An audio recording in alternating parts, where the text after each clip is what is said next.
예, 우리가 드디어 히브리서 13장까지 왔습니다. 처음에 시작할 때 이게 언제 끝날까 했는데 시작하니까 끝나네요. 16번째 히브리서 왔고요. 어떠세요? 히브리서 내용이 이렇게 좀 생각이 나십니까? 16번이면 거의 4개월 정도 한 건데요. 4개월이 물론 길다면 길고 또 짧으면 짧은데 이 정도 하면 사실 별로 잘 생각이 안 나요. 한 번에 해야 좀 생각이 나지 4개월씩 하고 나면 할 때마다 지난 거 다 잊어버리는 거죠. 근데 이제 분명히 그래도 남는 것은 하나님께서 고난이 있고 유혹이 있는 자들에게 예수 그리스도께서 진리시다. 그분이 우리와 함께하고 있다. 그러니 흔들리지 말고 믿음 안에 굳건히 서라. 특별히 이렇게 인내해라. 그런 것들을 우리에게 말씀하셨다라는 것들은 아마 어렴풋하게 이해가 될 거라는 생각이 듭니다. 12장 말씀은 우리에게 공동체적으로 나아가야 된다. 우리의 신앙이 개인의 신앙에서 멈춰서는 안 되고 공동체적인 성숙으로 나아가야 되는데 그것을 12장은 결론적으로 화평함과 거룩함을 쫓아야 된다. 이렇게 이야기했습니다. 거룩함에서부터 시작하는 것입니다.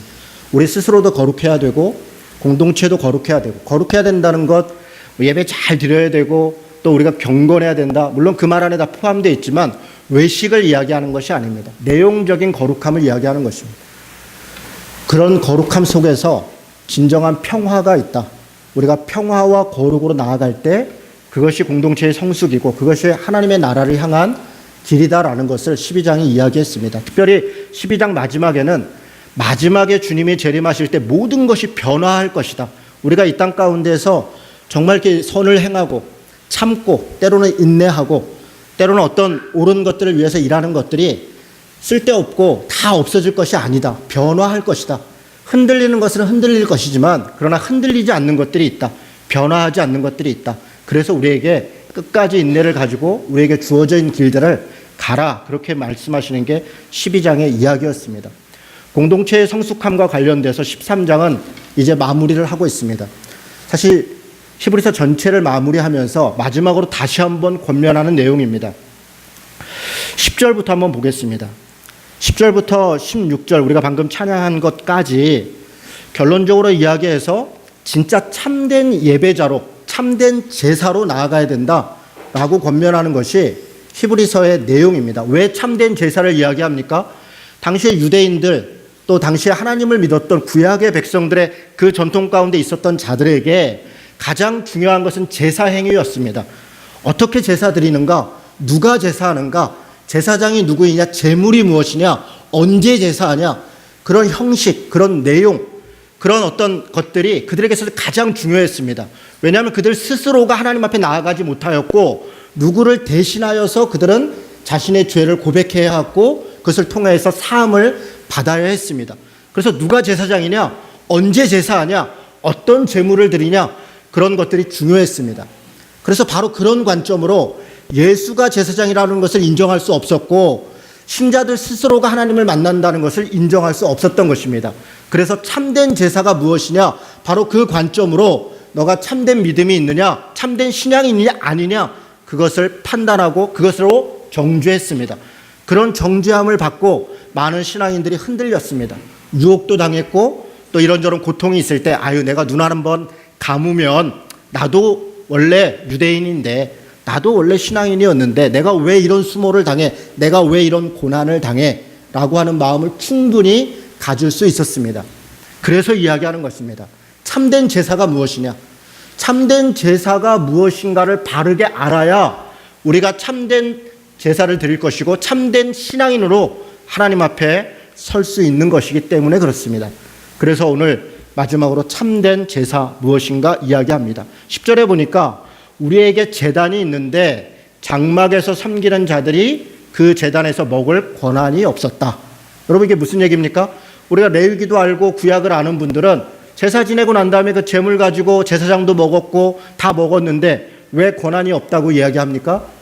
여러분 일상적으로 드려지는 제사는 제사장이 먹고 레위인이 먹고 그들의 양식으로 삼았지만 10절이 이야기하는 것은 대속죄를 이야기합니다. 레위기를 얘기하면 16장을 얘기하는데 대속죄일은 1년에 한 번씩 있었습니다.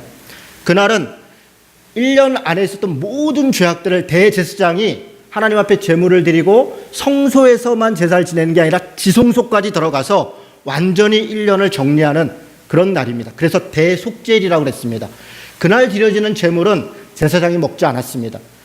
그날 제물을 드릴 때 피를 뽑고 그리고 제사장이 그 피를 가지고 성소 안으로 들어가면 나머지 그 제물들은 갖다가 어떻게 했다고 얘기합니까? 11절에 보니까 짐승의 피는 제사장이 가지고 성소에 들어가고 육체는 영문 밖에서 불살랐다 이렇게 얘기합니다. 영문이 어디입니까? 여러분 예루살렘 성, 이게 성입니다. 성. 예루살렘 성에 이 성들이 있고 그리고 거기에 문들이 있습니다. 성 안에 성전이 있습니다. 여러분 예루살렘의 인구가 한 2만 명쯤 됐습니다. 6월절 될 때는 한 10만 명쯤 모였습니다. 작은 성이 아닙니다. 그런 성이 있는데 성전에서 제사 드리고 피는 가지고 들어가고 그 제물은 영문 밖으로 나갔다. 왜 영문 밖으로 나갑니까? 예루살렘 성은 거룩한 곳이라는 것입니다. 그래서 제물을 드린 나머지 것들은 부정한 것이다. 뭐 똥도 있고 가죽도 있고 뭐 피 묻은 것도 있고 이런 더러운 것들을 나눠 먹지 않고 영문 밖에서 불사름으로 우리는 그 더러운 것과 관계가 없다.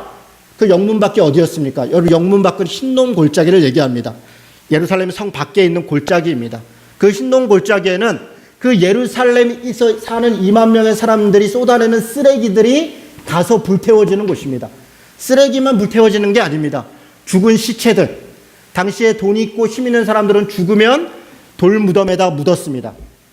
그러나 많은 사람들은 그런 돌무덤을 가질 수가 없었습니다. 그래서 그런 죽어간 사람들을 골짜기에다 던져놓고 마치 쓰레기처럼 태워서 그렇게 없애버렸습니다. 그들에게 있어서 흰놈 골짜기는 더러운 곳이고 쓰레기가 있는 곳이고 불이 타는 곳이고 바로 그런 곳입니다. 바로 그런 이미지를 가지고 성경은 지옥이다, 불못이다, 마치 저런 더러운 곳, 죽음의 공간인 것처럼 그렇게 하나님이 안 계신 곳은 저렇게 불타고 있는 곳이고 더러운 곳이다 라고 이야기했습니다. 하나님께 드려졌던 거룩한 제물이 그 피를 남겨놓은 나머지 것들은 그 더러운 곳, 아무도 가지 않는 곳, 그렇게 손가락 타는 바로 그런 골짜기에다 버려져서 그곳에서 불태움을 당하였습니다. 마치 그와 같이 제사 지냈던 제물이 영문 밖으로 나아가서 불사람을 당했던 것처럼 12절 말씀이 우리의 가슴을 울립니다. 여러분 12절 13절 말씀을 함께 읽도록 하겠습니다. 그러므로 예수도 자기 피로써 백성을 거룩하게 하려고 성문 밖에서 고난을 받으셨느니라. 그런즉 우리도 그의 치욕을 짊어지고 영문 밖으로 그에게 나아가자. 여러분 지금 우리는 어떤 장면들 가운데서 이 말씀을 듣냐면 예루살렘에 있었던 당시에 1세기에 있었던 그리스도인들에게 핍박이 있는 겁니다. 유혹이 있는 겁니다. 진짜 신앙이 무엇이냐? 너가 지금 믿고 있는 예수라고 하는 자가 사실은 사입이다. 너희 지금 뻘짓하고 있는 거다. 그래서 너희 가족을 위해 너를 위해 빨리 유대교로 바른 신앙으로 돌아와라. 그러면서 유혹도 하고 핍박도 하고 있는 것입니다. 그런데 그렇게 자기의 모든 것을 쫓아서 따라가고 있는 예수가 우리는 그럼 이렇게 설명해야 되는 거예요. 예수님이야말로 진정한 제사장이다. 물론 그렇습니다. 히브리서가 그렇게 설명했습니다. 그런데 제사장이라고 하는 의미가 그가 곧 위대한 자고 거룩한 자고 권력이 있는 자고 너희도 그들을 따르면 너희도 예수와 함께 힘을 갖게 될 것이고 돈을 갖게 될 것이고 권력을 갖게 될 것이다. 그렇게 이야기를 해도 지금 내가 예수를 따를까 말까? 그건 미래의 이야기니까 지금 당장 있는 고난과 유혹을 이기기가 쉽지 않습니다. 그런데 여러분이 뭐라고 좀 설명합니까? 마치 제사장처럼 그걸 가지고 위대한 지성소로 들어간 제사장으로 설명하는 게 아니라 더러움과 죽음의 상징으로 저 영문 밖에서 불사람을 받은 그렇게 비난을 받고 조롱을 받고 내침을 당한 그런 제물과 같이 우리 예수께서도 자기 피로서는 백성을 거룩하게 했습니다. 그러나 자기 스스로는 성문 밖에서 고난을 당했다. 여러분 우리가 이 말씀을 복음서와 연계해서 우리가 잘 알고 있습니다. 예수께서 골고다의 십자가에 지셨습니다. 여러분 그때 당시에 지금은 예루살렘이 골고다까지도 포함해서 예루살렘 성이 중축이 됐지만 예수님 당시에는 골고다는 성문 밖에 있었습니다. 그래서 예수님께서 골고다 언덕에서 죽으셨다는 것은 성문 안에서도 죽을 수 없는 그런 죄인들을 밖에서 그렇게 함부로 죽였던 것입니다. 그런 대접을 받았던 게 예수님입니다. 그 예수님의 죽음이야말로 제물이 밖에서 불사름을 당하는 것처럼 그렇게 하나님이시고 거룩한 자이시고 대제사장인 자가 영문 밖에서 십자가에 달려서 그렇게 조롱을 받고 핍박을 받고 그렇게 죽음을 당했다 이야기합니다. 여러분, 이 말씀은 여기서 그치지 않습니다. 예수께서 고난을 당했으니 너희는 나음을 얻고 예수님께서 채찍에 맞았으니 너희는 영광을 받고 그렇게 설명하고 있지 않습니다. 지금 뭐라고 설명합니까? 예수께서 영문 밖에 나가서 고난을 당하신 것처럼 그런즉 우리도 그의 치욕을 짊어지고 영문 밖으로 그에게 나아가자. 여러분, 우리가 어디를 향해야 되는가? 제사장이 피를 들고 지성소를 향해서 뭔가를 대속의 자리로 가는 것, 그것이 우리의 역할이 아닙니다. 그 영광을 받는 자리가 우리의 역할이 아닙니다. 우리의 역할은 예수를 따라 영문 밖으로 나아가는 것입니다.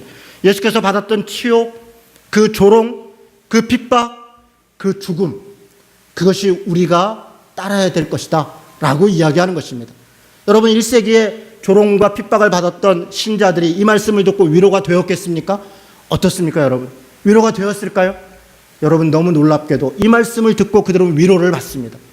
그들은 오히려 힘을 얻습니다. 여러분, 고난받고 있는 자들에게 그 고난이 계속될 수도 있다. 주님이 고난받은 것처럼 우리도 그 고난 가운데 임하자라고 이야기하는 것이 지금 우리들에게는 위로가 안 될 수 있겠습니다. 힘이 안 될 수 있겠습니다. 목사가 찾아가서 또 신자들이 서로 찾아가서 신방할 때, 기도할 때 하나님이 고난에서 벗어나게 해주십시오. 이 병에서 이겨내게 해주십시오.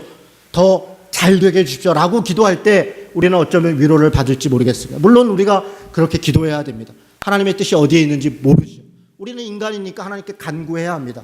그러나 때로는, 아니요, 본질적으로 예수님 앞에 우리를 부르셨다는 것은 예수의 십자가를 따라 우리도 영문 밖으로 나아가서 그의 고난의 길로 나아가도록 우리를 불렀다는 것입니다. 이 말씀이 우리를 위로한다는 것입니다. 여러분, 젊은 청년들이 미래를 바라보고 살아갈 때 다 이렇게 생각합니다. 내 미래는 밝을 것이야. 나는 잘 될 것이고. 여러분, 우리 이렇게 학교에서 공부하는 거 보면요, 무슨 경제교육 같은 거 하면 노동자로 일하는 사람은 한 사람도 없어요. 다 보면 다 사장이 되는 사람들 키우는 것 같아요. 돈 어떻게 관리해야 되고 어떻게 투자해야 되고 그런 거 공부합니다. 그런데 실제로 대부분의 사람들은 노동자로 사는 것입니다. 사장도 노동자가 아니라는 것이 아닙니다. 그러나 누군가에게 고용돼서 우리는 열심히 우리에게 주어진 일들을 살아가는 것입니다. 여러분, 비정규직의 50%가 넘는 지금 시대에 우리 청년들에게 너는 정말 좋은 직장을 가질 거야, 너는 잘 될 거야 라고 하는 이야기가, 혹은 우리 아이들에게 너는 그럴 거야 라는 이야기가 어쩌면 그 아이들한테는 너는 그래야만 돼로 들릴 수 있습니다.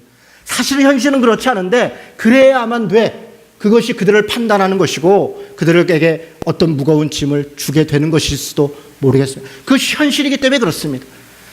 50%, 60%가 넘는 비정규직들이 있습니다. 수많은 사람들이 빚에 허덕거리고 있습니다. 많은 청년들이 대학을 졸업할 때 이미 빚쟁이로 시작하고 있는 것이 현실입니다.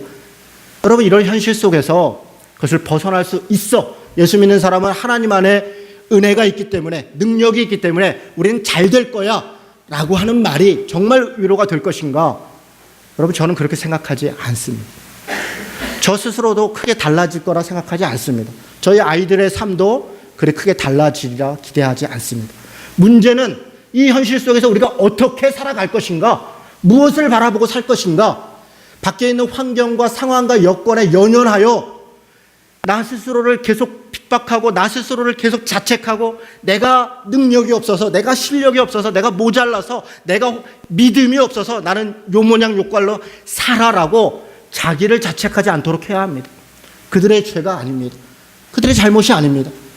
여러분, 잘 된다, 어쩐다라는 얘기를 하는 것이 아닙니다. 예수께서 영문 밖에서 불사름을 당하신 것처럼 우리도 그 치욕을 짊어지고 영문 밖으로 나아가자.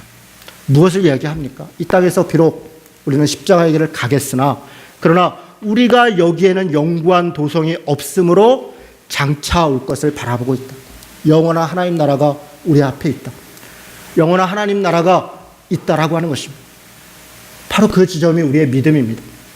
저는 많은 진보적인 신앙인들이 혹은 사회적인 활동가들이 이 땅에 유토피아가 혹은 하나님 나라가 임할 것이라는 기대를 가지고 그럴 것을 확신을 가지고 일하는 것에 저는 의문을 제기합니다.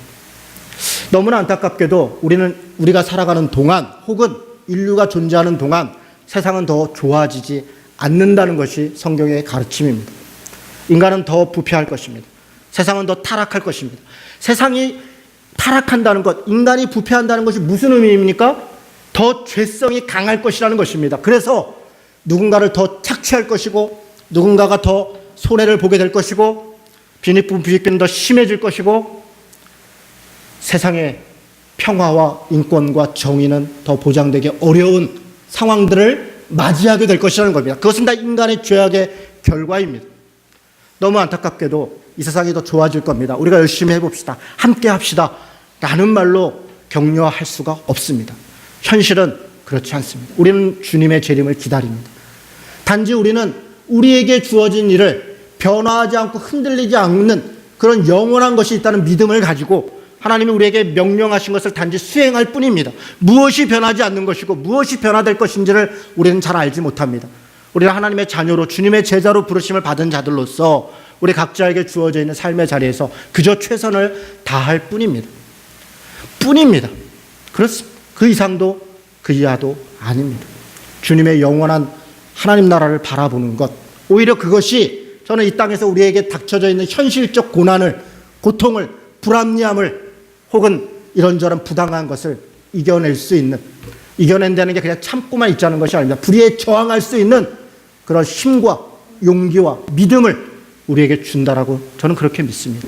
예수께서 자기의 생명을 걸고 십자가에 달려 죽으신 것처럼, 그래서 그 부당한 세력에 맞서고 그 부당한 것에 죽음으로 항거한 것처럼 그 용기가 어디서 나왔습니까?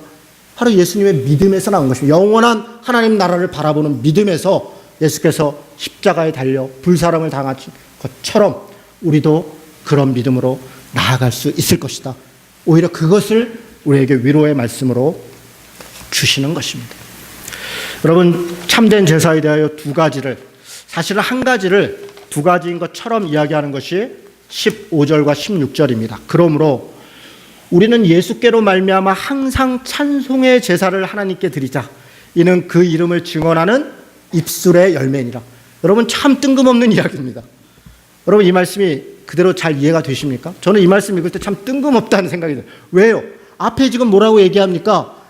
예수께서 영문 밖에 나가서 불사람을 당했다. 우리도 그 치욕을 짊어지고 성문 밖으로 나아가자. 이렇게 얘기해 놓고, 그러므로 찬송의 제사를 드리자. 입술의 열매를 드리자. 아니, 이게 기쁘고 행복한 일들이 아니잖아요. 지금 고난과 치욕을 이야기하고 있잖아요. 그러므로 우리가 이것을 잘 참고 인내하자. 이렇게 이야기한다면 이해가 됩니다. 그런데 그렇게 이야기하지 않고 예수로 말미암아 항상 찬송의 제사를 하나님께 드리자.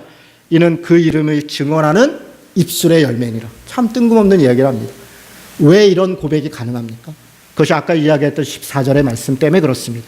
우리가 여기에는 영구한 도성이 없으므로, 장차 올 것을 바라보므로, 이 땅에서 우리가 뭔가 잘 될 것이다, 그것이 아니라 영구한 하나님 나라를 바라보며 믿음으로 오히려 찬송의 제사를 드리자. 그래, 하나님의 나라를 바라보고 오히려 찬송할 수 있고 오히려 감사할 수 있는, 바로 그것이 우리 신자들의 삶이라는 것입니다. 여러분, 무엇이 기적입니까? 무엇이 기적입니까? 저는 이것이 기적이라고 생각합니다. 고통 가운데 원망할 수 없는데 원망하지 않는 것, 정말 감당할 수 없는 중에 감사하는 것, 기뻐할 수 없는 중에 기뻐하는 것, 그것이 기적이지 않습니까? 저는 예수 믿는 사람들은 기적을 사는 사람들이다, 그렇게 믿습니다. 우리 각자의 삶들이 도대체 뭐가 그렇게 기쁜 일들이 많습니까? 뭐가 그렇게 다 잘 되는 일들이 있습니까? 그러면 별로 그렇지 않습니다. 그런데 똑같은 상황 속에서 우리가 기뻐할 수 있고 우리가 감사할 수 있고 우리가 원망하지 않는 것은 영원한 하나님 나라를 바라보는 것입니다. 바로 그 믿음이 우리를 일으켜 세우는 것입니다. 그것이 기적입니다. 병이 낫고 뭐가 상황이 달라지고 무슨 건물이 맺게 되고 그런 것이 기적입니까? 여러분, 저는 별로 그 기적이라고 생각하지 않습니다. 이 땅에 돈을 번 사람들 많은 것들을 세우고 살아갑니다. 많은 일들이 일어납니다. 그것은 어쩌면 일상적인 일입니다. 진짜 기적은 할 수 없는 중에 할 수 있는 것, 하는 것, 바로 그것이 기적입니다. 여러분, 그것이 우리로 하여금 찬송의 제사를 드리게 합니다. 입술의 열매를 드리게 합니다. 그리고 이야기합니다. 오직 선을 행함과 서로 나누어 주기를 잊지 말라. 하나님은 이 같은 제사를 기뻐하시느니라. 나도 어려운데 영문 밖에 나가서 나도 지금 간신히 살아가고 있는데 오직 선을 행함과 나누어 주기를 잊지 말아라. 이것이 참된 제사입니다. 제가 이것을 지금 15절 16절을 하나인데 두 개처럼 보인다라고 말씀드린 것은 사실은 이번 주보의 설교를 요약하면서 제가 두 개로 나누어서 기록을 했는데 잘못한 것 같습니다. 다시 보고 또 볼수록 이것은 하나예요. 무슨 얘기냐면 두 개로 나누었습니다. 어떻게 나눴습니까? 예배당 안에서 드려지는 예배와 일상의 삶에서 드리는 예배로 이것을 나누어서 제가 기록을 했습니다. 많은 주석과 많은 설교문들을 볼 때 대체적으로 그렇게 설명했기 때문에 저도 동의가 됐기 때문에 그렇게 기록을 했는데 다시 이것을 보고 또 보면서 바꿔야겠다. 예배당 안에서의 예배와 삶의 예배가 다른 것이 아니다. 사실은 하나를 얘기하는 거예요. 찬송의 제사를 드리는 것은 예배당의 예배이고 선을 행하고 나누어 주는 것은 일상의 삶이만이 아니라 예배당 안에서도 찬송의 제사를 드리고 예배당 안에서도 서로 선을 행하고 서로 나누어 주고 일상의 삶에서도 나누어 주고 선만 행하는 것이 아니라 하나님을 찬송하고 하나님을 예배하는 것이 삶으로뿐이 아니라 입술의 고백으로도 나오는 것. 그것이 같이 가는 것이 아니겠는가 그런 마음이 드는 것입니다. 무엇이 예배입니까? 여러분 옛날에 제사를 얘기합니다. 제사는 특정한 사람이 특정한 제물을 특정한 시간에 특정한 방법으로 드린 것을 제사라고 했습니다. 그래서 특정한 사람이 필요했고 특정한 형식이 필요했습니다. 물론 지금도 형식이 없는 것은 아닙니다. 특정한 사람들이 어떤 역할을 하지 않는 것도 아닙니다. 그럼에도 불구하고 우리가 지금 믿는 것은 모두가 다 제사장이고 모두가 다 성도라는 것입니다. 모두가 다 목사이고 모두가 다 성도라는 것입니다. 제가 목사와 성도를 구분하려고 이런 용어를 쓰는 것이 아닙니다. 모두가 다 하나님 앞에 성직자이고 모두가 다 신자라고 하는 것, 그것이 바로 우리 개신교의 정신이고 우리의 믿음입니다. 우리가 예배당 안에서 예배할 때 정말 진심으로 뜨겁게 예배해야 합니다. 그 예배가 우리 안에 힘이 되고 위로가 되고 생명이 되고 서로 안에 나눔이 되고 여러분 예배당에 들어올 때 어깨가 처지고 근심이 있고 아픔이 있고 또 이런저런 민망함이 있지만 우리가 함께 예배하고 함께 교제하고 이거를 나갈 때 서로 안에 위로가 있고 기쁨이 있고 아쉬움이 있고 반가움이 있고 그렇게 힘이 되었으면 얼마나 좋겠습니까? 왜 그렇습니까? 예배가 여기서 그치지 않기 때문에 그렇습니다. 진짜 예배는 내일부터 시작되기 때문에 그렇습니다. 내일부터 우리는 진짜 진정한 예배를 드리게 됩니다. 로마서 12장 1절은 이렇게 얘기합니다. 그러므로 형제들아 내가 하나님의 모든 자비하심으로 너희를 권하노니 너희 몸을 하나님이 기뻐하시는 거룩한 산 제물로 드려라. 이는 너희가 드릴 영적 예배니라. 너희는 이 세대를 본받지 말아라. 오직 마음을 새롭게 함으로 변화를 받아 하나님의 선하시고 기뻐하시고 온전하신 뜻이 무엇인지 분별하도록 해라. 이게 소위 영적 예배이고 이게 소위 참된 예배라는 것입니다. 무엇이 그렇다는 겁니까? 세대를 본받지 않고 마음이 변화를 받아 세상 가운데 세상의 욕망과 욕심을 따르지 않고 오직 하나님의 말씀을 따라 그렇게 살아가는 것, 그것이 영적인 예배다 이야기합니다. 이 영적인 예배는 예배당 안에서만 드려지는 예배로 국한할 수 없습니다. 진짜 예배는 월요일부터 시작되는 것입니다. 여러분 월요일 아침 눈을 뜨고 학교를 가고 직장을 가고 가정에서 뭔가 일들을 시작할 때 염려가 있는 것입니다. 오늘 가서 김 부장을 어떻게 만날까? 오늘 가서 그 사람과 어떻게 대화를 할까? 여러분 그런 것들이 우리 안에 근심이 되고 걱정이 되는 것 아닙니까? 그 모든 걱정 가운데 우리는 어떻게 주님의 뜻을 따를 것인가? 어떻게 변화를 받아 이 세대를 따르지 않고 하나님의 말씀을 우리 일상 속에서 살아갈 것인가? 그것이 우리의 영적 예배다라고 말하는 것입니다. 여러분 예배당 안에서 믿음 좋지 않은 사람 누가 있습니까?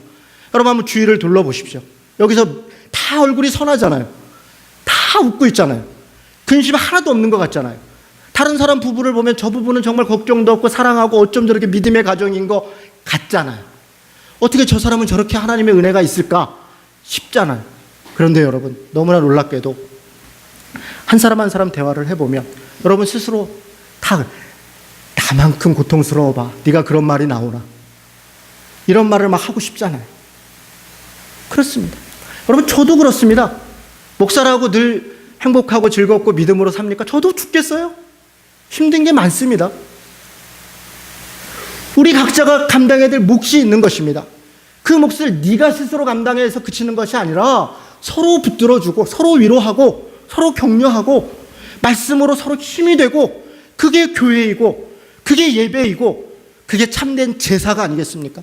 바로 그렇게 힘이 될 때, 이 문을 나갈 때 월요일부터, 그래, 내가 비록 세상은 악하고 타락해 있고 여러 가지로 불편하고 내 스스로 연약하지만 우리 믿음의 공동체 일원들이 각자의 삶의 자리에서 그렇게 열심히 사는 것처럼 나도 한번 힘을 내보자, 나도 해보자, 그런 마음으로 위로하고 격려하는 것, 그게 참된 제사가 아니겠습니까? 찬송하고 기도하고 말씀 듣고 이런 형식적 예배만을 이야기하는 것이 아닙니다. 그래서 안식일, 그래서 주일이 중요합니다. 왜 우리는 주일을 지켜야 합니까? 이 시간에 1시간 예배 드리기 때문에 주일을 지켜야 합니까?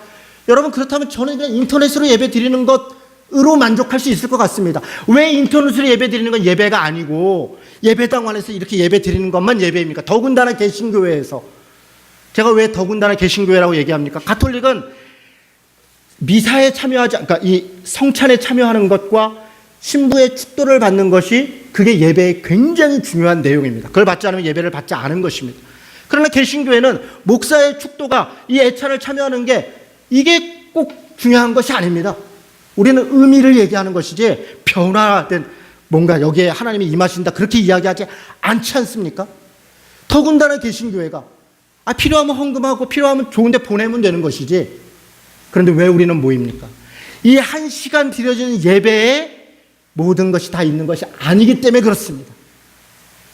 서로 함께 나누고 함께 격려하고 함께 교제하고, 그래서 소그룹 모임이 중요하고, 그래서 불편하지만 함께 삶을 나누려고 하는 그것이 너무너무나 중요한 것입니다. 참된 예배를 이야기하고 있습니다. 하나는 예배당 안에서 우리가 드려지는 예배입니다. 물론 예배도 준비해서 함께 찬송하고 말씀도 목사도 정말 성심으로 준비하고 정말 이 예배가 하나님이 받음직하고 참여하는 자들이 은혜가 되는 그런 귀한 예배가 되어야 합니다. 그러나 거기서 그치지 않고 함께 교제하는 것, 함께 삶을 나누는 것이 그 예배 전체를 포함하는 그런 귀한 나눔으로 가야 됩니다. 이것이 참된 예배일 것입니다. 또 하나는 삶의 자리에서 마치 예배 드리는 것처럼, 하나님 앞에서 예배 드리는 자인 것처럼 사람을 대하고, 하나님 앞에 신자들에게 말씀을 나누는 것처럼 사람들에게 이야기하고, 그렇게 일처리를 하고 그렇게 살려고 애쓰는 것, 그것이야말로 또 하나의 삶의 예배이다 이야기하는 것입니다. 미가서 6장 6절에서 8절은 이런 말씀이 있습니다. 내가 무엇을 가지고 여호와 앞에 나아가며 높으신 하나님께 경배할까? 이 사람은 고민이 있습니다. 어떻게 하면 하나님을 잘 예배할까? 사실 우리의 예배 고민과 비슷하지 않습니까? 어떻게 하면 하나님께 잘 예배할까? 왜 그런 마음을 갖습니까? 물론 하나님을 사랑해서도 그렇지만 내가 예배를 잘하고 제사를 잘하면 하나님이 나를 축복하실 거야 라는 기대도 있지 않습니까? 솔직히 그렇습니다. 그래서 내가 할 수 있으면 잘 제사했으면 좋겠습니다. 그래서 고민하는 겁니다. 번제물 1년 된 송아지 깨끗한 걸 드릴까? 아니면 천천의 수양이나 만만의 양이나 많은 것을 드릴까? 고민하는 것입니다. 심지어는 내 맏아들을 드려볼까? 내 맏아들을 제물로 드려볼까? 그런 생각을 합니다. 내 몸의 열매를 드려볼까? 생각합니다. 그런데 뜻밖의 하나님이 말씀하십니다. 사람아, 주께서 선한 것이 무엇인 것을 내게 보이셨나니 오직 정의를 행하며 인자를 사랑하며, 인자 그러면 우리는 예수 그리스도가 아닙니다. 인자, 사람을 얘기하는 거예요. 인자, 사람을 사랑하는 거, 러빙 카인드리스, 사람을 따뜻하게 대하고 친절하게 대하고, 정의를 행하고 사람을 따뜻하게 대하고 친절하게 대하고, 마지막으로 겸손하게 내 하나님과 함께 행하는 것이 아니냐. 예배당 안에서만 아니라 삶의 자리에서 내 하나님과 함께 행하는 것, 그것을 하나님이 기뻐 받으시는 제사다. 이렇게 구약도 설명하고 있는 것입니다. 사랑하는 성도 여러분, 여기서 우리는 출발하는 것입니다. 참된 제사에서. 모였을 때 드려지는 참된 제사, 참된 나눔. 여기서부터 우리는 세상 가운데 우리 삶의 자리에서 또한 참된 예배자로 그렇게 살아가는 것. 그것이 저는 히브리서 13장이 우리 믿음의 공동체 사람들에게 요구하는 것이다 생각합니다. 그리고 1절부터 다시 돌아가 보면 간단하게 얘기하겠습니다. 그렇게 함께 모여 예배하고 흩어져서 예배자로 사는 것이 무엇인가를 또 구체적으로 몇 가지를 제시합니다. 첫 번째는 뭡니까? 형제 사랑하기를 계속해라. 형제 사랑하기를 계속해라. 여러분, 이거는 예배당 안에서 우리가 형제라 부르는 지체들, 공동체 안에서 우리가 정말 주님의 몸입니다 라고 이야기하는 우리 형제들을 사랑하기를 계속해라. 왜 계속하라는 얘기를 합니까? 계속하기 어려우니까. 뭐 그냥 조금 사랑하다가는 건 할 수 있습니다. 계속. 참 이게 어렵죠. 참 어렵습니다. 그러나 이게 주님의 말씀입니다. 조금 더 나아가서 그런데 이 형제가 단지 내 육체적 형제나 교회에서의 한 신앙적 공동체만을 의미하지 않습니다. 그것이 2절과 3절입니다. 같이 한번 읽겠습니다. 손님 대접하기를 잊지 말라. 이로써 부지 중에 천사들을 대접한 이들이 있었느니라. 너희도 함께 갇힌 것 같이 갇힌 자를 생각하고 너희도 몸을 가졌은 즉 학대받은 자를 생각하라. 여러분, 손님, 나그네 된 자, 생면부지의 사람, 지쳐서 고단하고 누군가의 도움이 필요한 사람, 그 사람이 형제라는 거예요. 그 사람이 우리의 형제다. 갇힌 자, 왜 갇혔겠습니까? 뭐 자기 죄 때문에 갇혔을 수도 있겠습니다. 누군가의 죄를 대신하여 갇혔을 수도 있겠습니다. 우리가 하지 못하는 일들을 하다가 부당하게 갇혔을 수도 있겠습니다. 갇힌 자, 그가 형제라는 것입니다. 마치 내가 갇힌 것처럼 그를 대접하라. 이게 형제라는 거예요. 여러분, 내일이 무슨 날인지 혹시 아십니까? 내일이 6월 20일인데 이거 아시는 분은 제가 무슨 상을 하나 드려야 되는데, 선물을. 아시는 분이 계실라나? 혹시 아시는 분? 내일이 무슨 날인지 잘 모르시죠? 내일은 세계 난민의 날입니다. 그런 날이 있었나? 그런 날이 있네요. 이게 설교하다 보면 이것저것 막 자꾸 찾다 보니까 그런 게 보여요. 이렇게 일상 살아가면 안 보이죠. 뭐 제가 그런 것까지 신경 쓰고 살겠습니까, 사실. 근데 이제 설교를 하다 보니까 보이네. 이 뜻밖의 참, 제가 세계 난민의 날을 달력에서 딱 보는 순간 진짜 띵 했어요. 그렇구나. 참, 이번 말씀과 어쩜 이렇게 하나님이 우리에게 주시는 말씀이 있구나. 난민들이 누굽니까? 자기 나라에 살 수 없는 사람. 자기 나라에 살고 싶지 않은 사람이 누가 있겠습니까? 자기 집을 떠나고 싶은 사람이 누가 있겠어요? 떠날 수밖에 없고, 떠나야 되고, 그래야 가족이 살고 자기가 살고, 할 수 없이 이영만리로 그렇게 떠나온 사람들, 그들이 난민들입니다. 이들을 우리가 어떻게 대해야겠습니까? 여러분, 최근에 영국이 소위 브렉시트라고 하는 이 브리티니안 엑시트, 그러니까 영국이 유럽연합에서 나가는 것을 지금 투표를 하고 있습니다. 이 유럽연합은 원래 윈스턴 처칠이 처음 제안을 한 겁니다. 영국 수상이었습니다. 그 사람이 영국은 하나가 돼야 된다. 왜? 세계 역사 속에서 보면 이 유럽은요, 늘 분쟁이, 전쟁과 끊임이 없었어요. 정말 치열한 전쟁 속에 수많은 사람들이 죽었고 수많은 사람들이 고통을 당했습니다. 더 이상 그런 고통과 죽음의 길로 가서는 안 되겠다.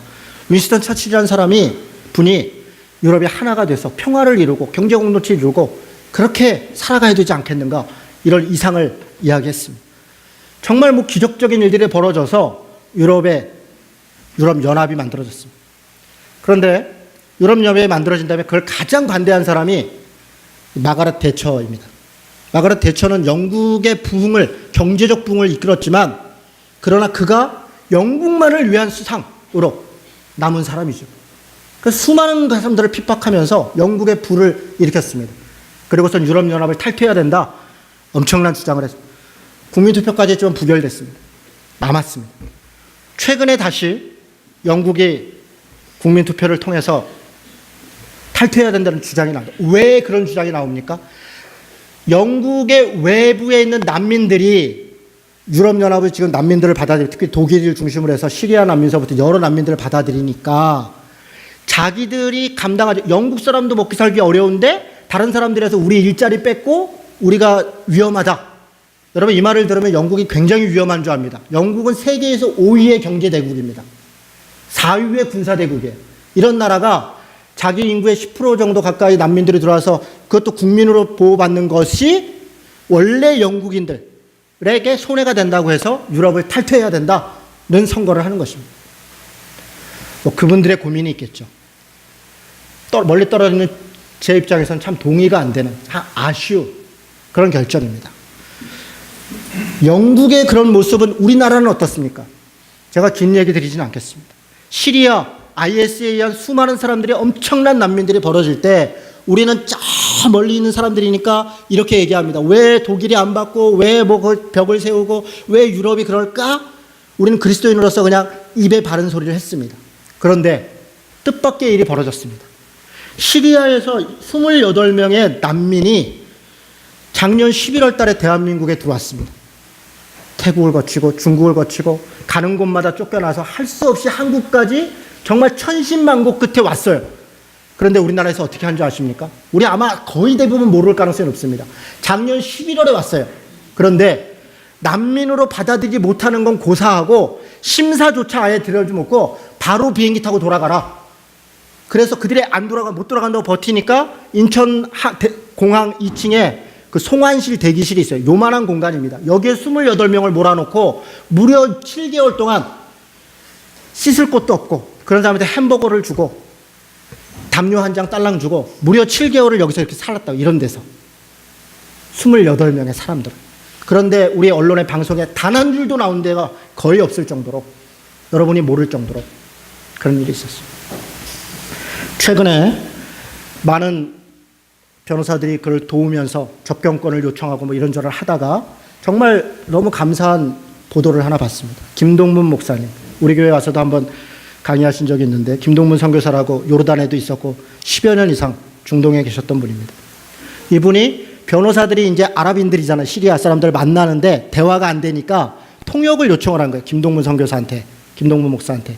그러니까 김동문 목사가 통역을 가서 어떤 일을 했냐면 그들에게 아랍식으로 음식을 만들어서 대접을 하는 거야.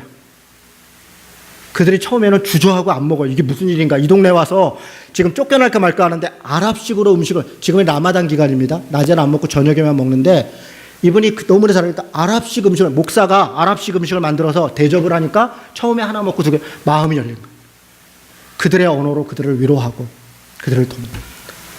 여러분, 목사가 어떻게 이슬람을 돕냐? 어떻게 목사가 아랍인을 돕냐 그렇게 비난하시겠습니까? 여러분, 그들이 들어오면 이슬람이 어쩌고 저쩌고 한다고 비난하시겠습니까? 저는 그렇게 생각하지 않습니다. 김동문 목사야말로, 김동문 선교사의 말로 한국 교회가 정말 너무너무나 쪽팔릴 뻔한 거를 정말 하나님의 마음으로 귀한 일을 해서 너무가, 제가 잘 아는 형님이 매로 저희가 도울 일 있으면 언제든지 얘기해 주십시오. 그렇게 말씀드려요. 너무 감사하게 엊그저께 드디어 변호사들이 한국 법원에다가 소송을 내서 무려 7개월 만에 그들을 난민으로 인정할지 안 할지를 법에서 판결해라라는 판결 명령이 내렸어요. 이거 명령 내리는데 7개월 걸렸습니다. 이제 난민이 됐다는 게 아니라, 제가 이 말씀을 드리는 게 이게 내일 세계 난민의 날을 앞두고 있는 우리 대한민국의 현재 수준이고 우리 그리스도인들의 인식이라는 거예요. 하나님의 말씀, 형제 사랑이를 계속하고 손님 대접하기를 잊지 말고 함께 갇힌 것 같이 갇힌 자를 생각하라. 너희도 몸을 가졌은즉 학대받은 자를 생각하라. 너희도 옛날에 그런 자들이었다 라고 말씀하시고 있는 하나님의 말씀을 읽으면서 하나님의 은혜에 눈물 흘리면서 감사하고 있는 우리들의 모습이 이런 모습이라는 거예요. 여러분, 우리가 생각을 바꿔야 됩니다. 우리가 왜 예수를 믿고 왜 우리가 신앙생활을 하고 있는가 생각해야 됩니다. 한 가지만 더 얘기하겠습니다. 초등학교 선생님이 아이한테 문제를 냈습니다. 무슨 문제를 냈냐면, 가난해서 이 아프리카에 너무너무 빼빼 마른 아이가 땅바닥에서 음식물을 주워 먹고 있는 사진을 보여주는 거예요. 초등학교 아이들한테. 그리고서 이거를 보면서 여러분이 얼마나 행복한지를 대해서 써보세요. 이렇게 됐습니다. 초등학교 아이 중에 한 명이 이렇게 답변을 썼습니다. 이 모습을 보고 우리가 얼마나 행복한지를 얘기한다는 것은 옳지 않은 것 같습니다. 이 아이의 슬픔에 어떻게 함께 할 수 있는지를 생각해야 되는 게 맞는 것 같습니다. 이렇게 답변을 썼어요. 여러분, 뭐가 잘못된 것 같지 않습니까? 초등학교 선생님이 그런 문제를 냈고 초등학교 학생이 이런 답변을 했다고요. 누가 선생님입니까? 이 초등학교 학생이야말로 진짜 선생님 아닙니까? 남의 고통을 보고서 너 공부 안 하면 저렇게 돼. 너 우리나라에 태어난 걸 자랑으로 생각해. 너 예수 믿으니까 이렇게 잘 살지. 그렇게 우리 스스로 행복해하는 것이 정말 행복입니까?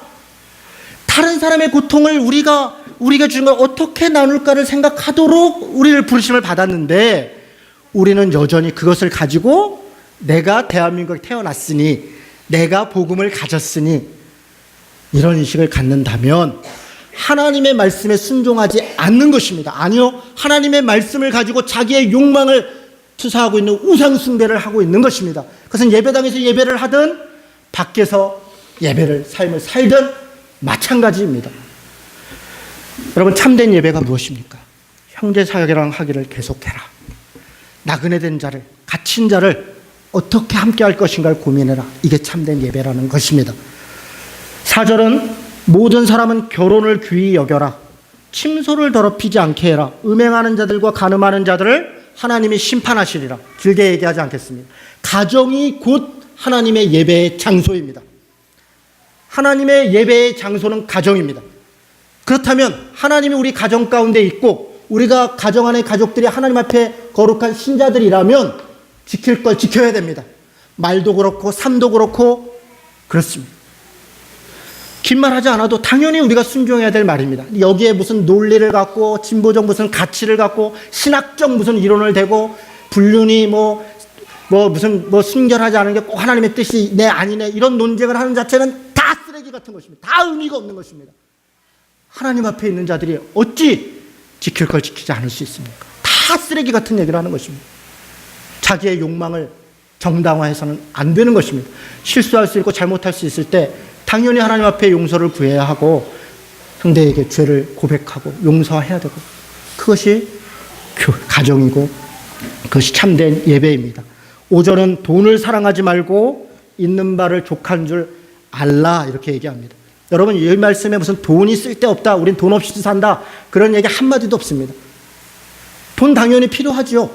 살아가는데 당연히 있어야 하죠.